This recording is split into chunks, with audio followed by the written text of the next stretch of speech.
Our top focus, as we speak, more and more Iranians are coming out on the streets protesting the death of a young 22-year-old woman, Mahsa Amini, at the hands of the morality police in the country.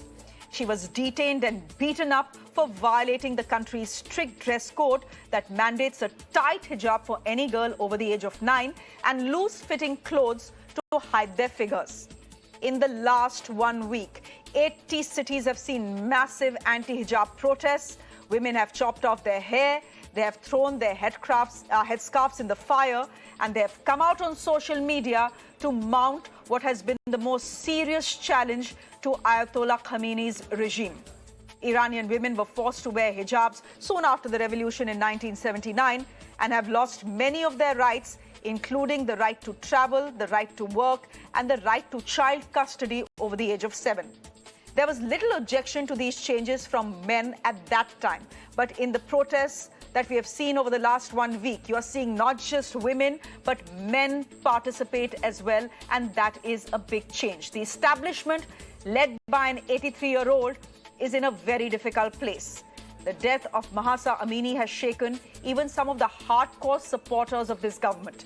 Many of them, including some clerics, are questioning the violent tactics that are being used by the morality police against women in Iran. The regime, just by the way, has hit back with full force. Social media has been blocked in Iran. The Iranian army has entered residential areas and they are saying they will confront the enemy. So according to them, these women are enemies of the state.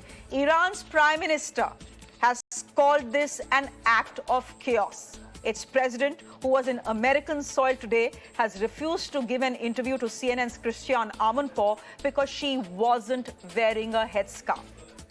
In India's Supreme Court, the Iranian protests have been referenced by the Solicitor General during the hearing on the hijab ban. Is it a fair comparison? Was it fair to reference what is happening in Iran to what is happening in India? That's a question I'm asking my two guests who are tracking the story very closely here in India and in Iran as well. Ameena Sherwani is an activist joining us, and Dr. Lubna Kamaal is an educationist. She joins us as well. Thanks to both of you. I'm coming to you first, Ameena.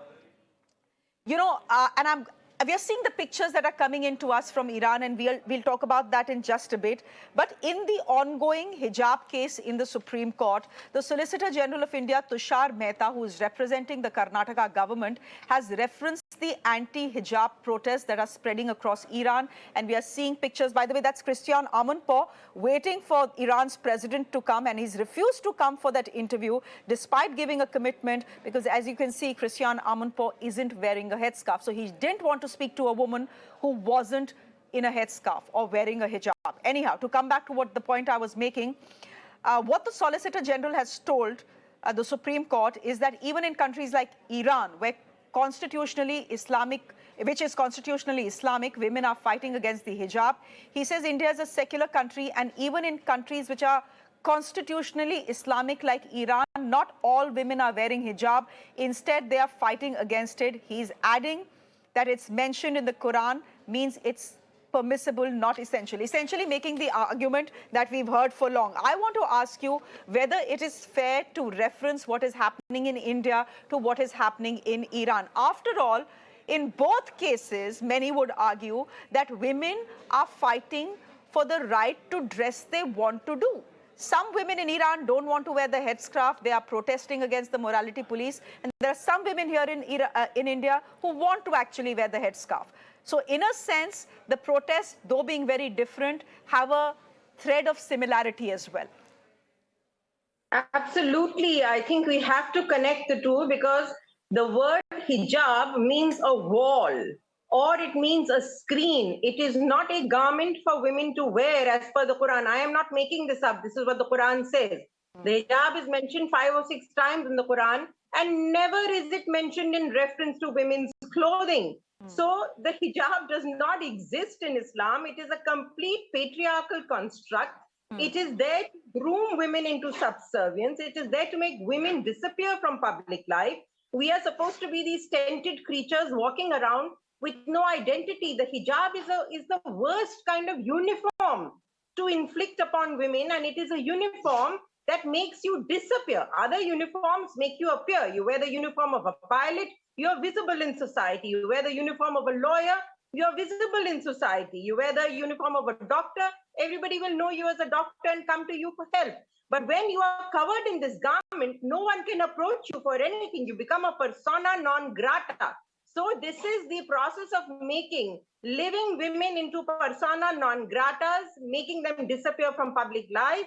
And we know that the only way to protect women is to give them extra share in public life. The more women there are in public life, the safer society is going to be, and the safer women and children are going to be, and our environment will also be protected. The presence of women, the strong and powerful presence of women, is essential for society, and that is what Islam propagates, that women are powerful, strong beings. Our main job is to bring about societal change. Our main job is to be the protectors and keepers and the improvers of society. And we cannot do this from behind garments, walls, screens. We are to be there in public life. The more we are in public life, the better that society is going to be. That is not what I am saying. That is what the Quran says, and that is exactly what the Constitution of India and any decent country also says. So what do you make of the protests that are ongoing in Iran for the last 1 week after the death of Mahsa Amini? This is, it's not like this is the first time that Iran is seeing protests against the Ayatollah regime.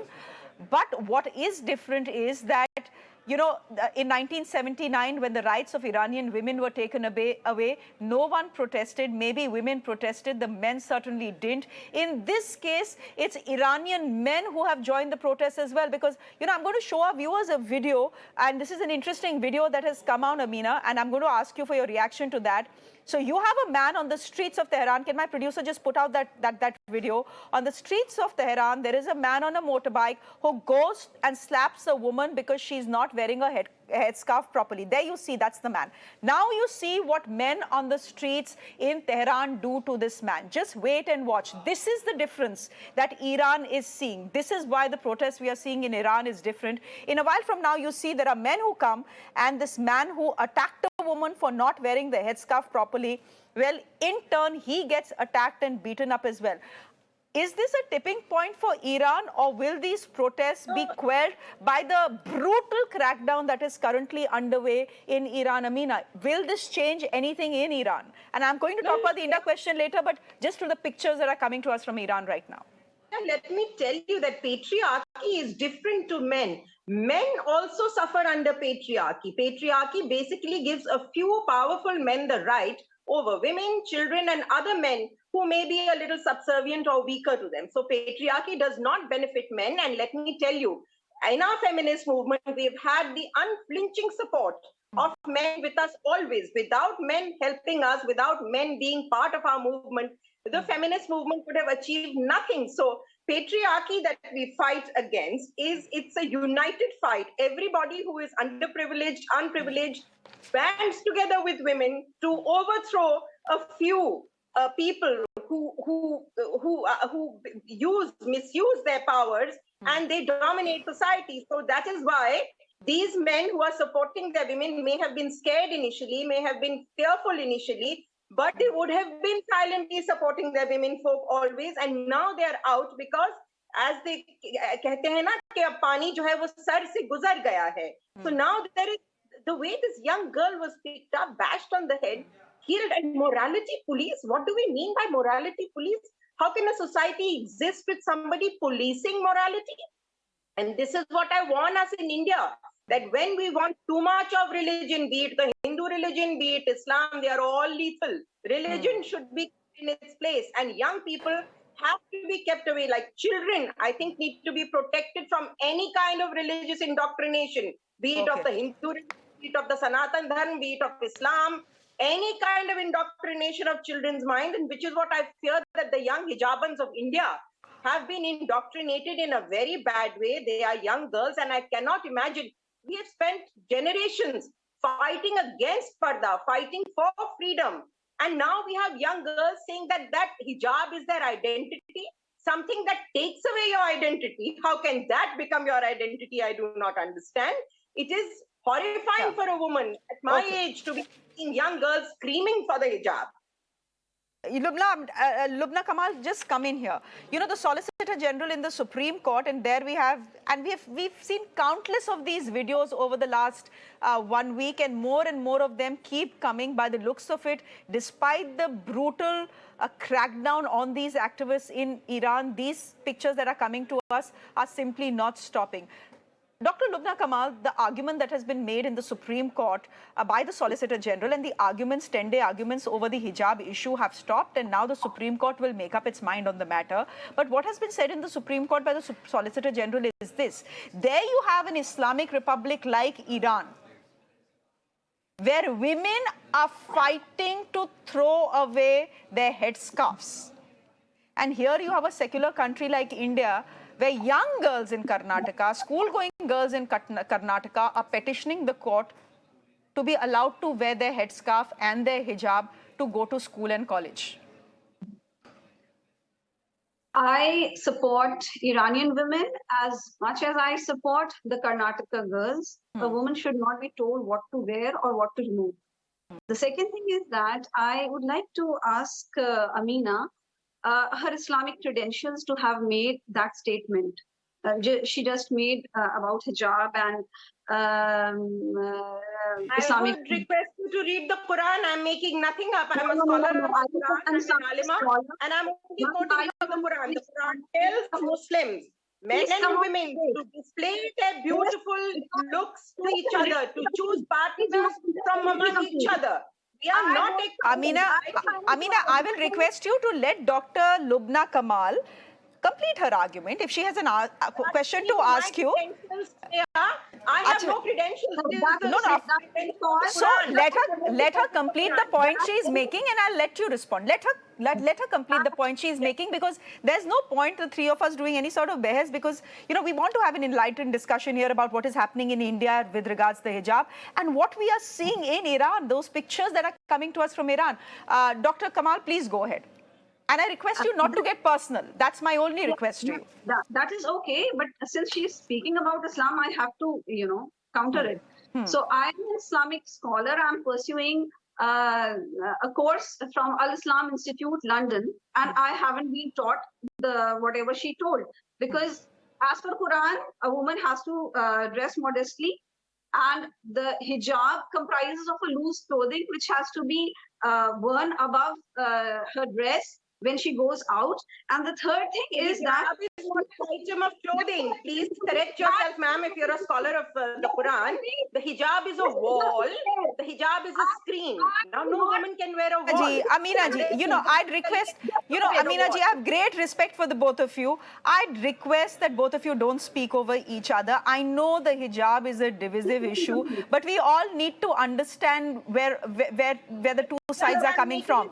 So, अच्छा ठीक है पहले let you've made your point. You've made your point. Now let Lubna Kamaal make her point, Ameena. So I just request you to give her a minute. Let her finish making her point. I was correcting this nomenclature because the hijab is a wall or a screen. I don't know how a woman should wear it. You can correct that nomenclature after Lubna has finished making her point. Dr. Lubna, please continue. The third thing about hijab is that women are required to cover their heads. But again, the most important thing about male hijab is that they are not supposed to look at women. So if men are staring at women who are less covered, then that is where they cross the line. They are not supposed to do so. Which these people are they fail to implement. All these Sharia and whatever Islamic rules they impose on us, they fail to impose the same things on men. The second thing is that the problem is with women. The problem is with women's dressing. It is because men feel that they are supposed to control women. If the college of a particular if girls of a particular college start wearing mini skirts and shorts in India, don't you think there will be a problem? Don't you think there will be moral policing? So the same is with Iran, the same is with Karnataka, and same is with the rest of the world.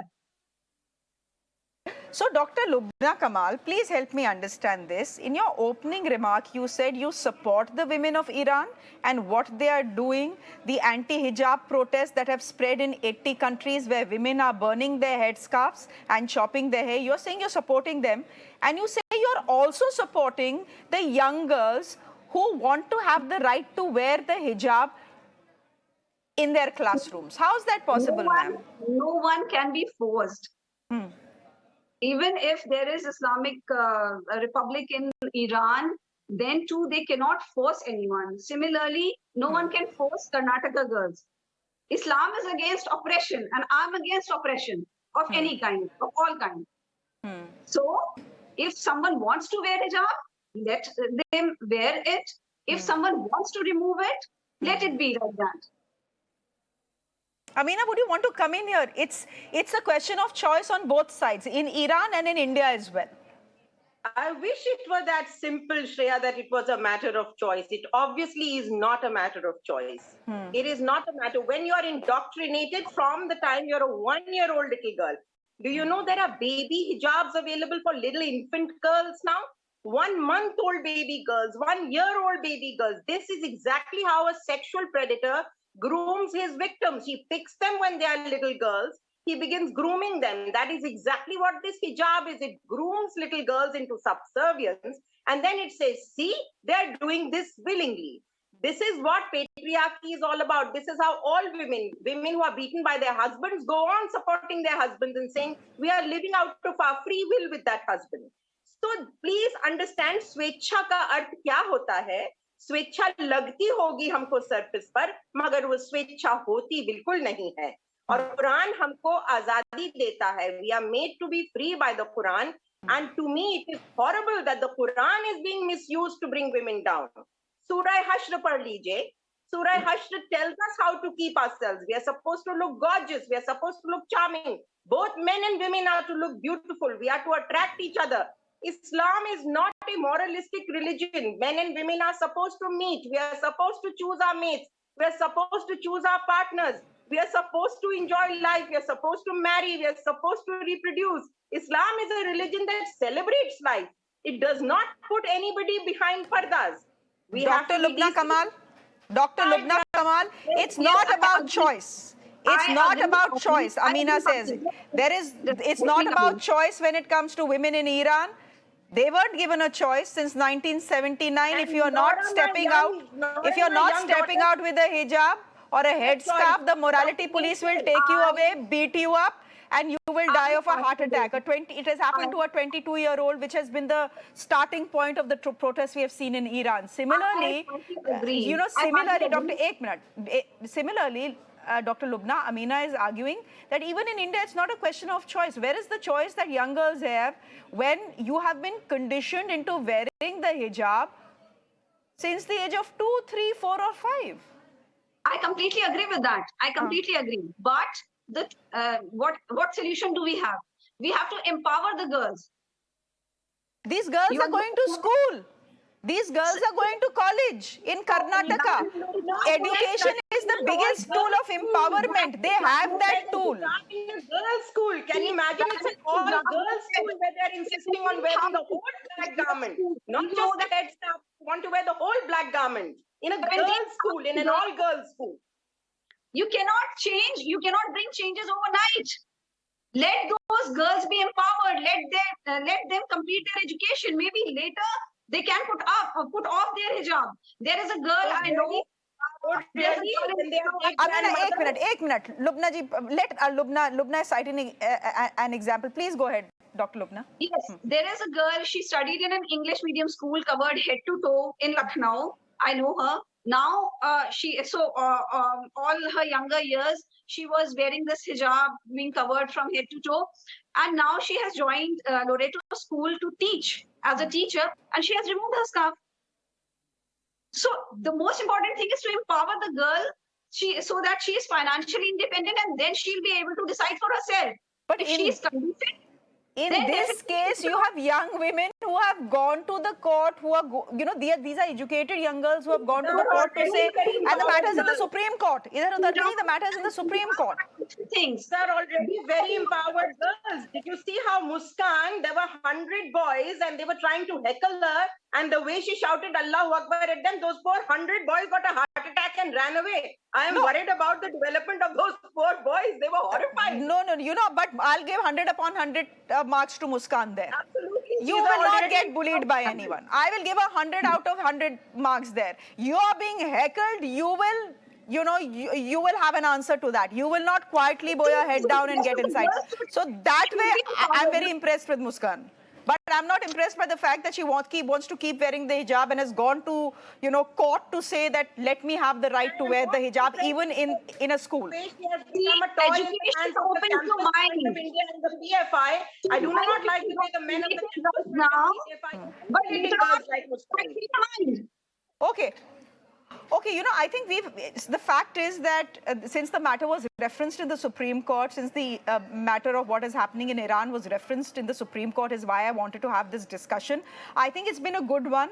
The Supreme Court has heard the hijab matter for 10 days. Now the Supreme Court says that it is time for us to do our homework and make up our mind. So one is looking forward to what the Supreme Court is going to be saying in the matter. Dr. Lubna, I'll leave it there for the moment. Thank you very much for joining us. Ameena, always good to have you on the show.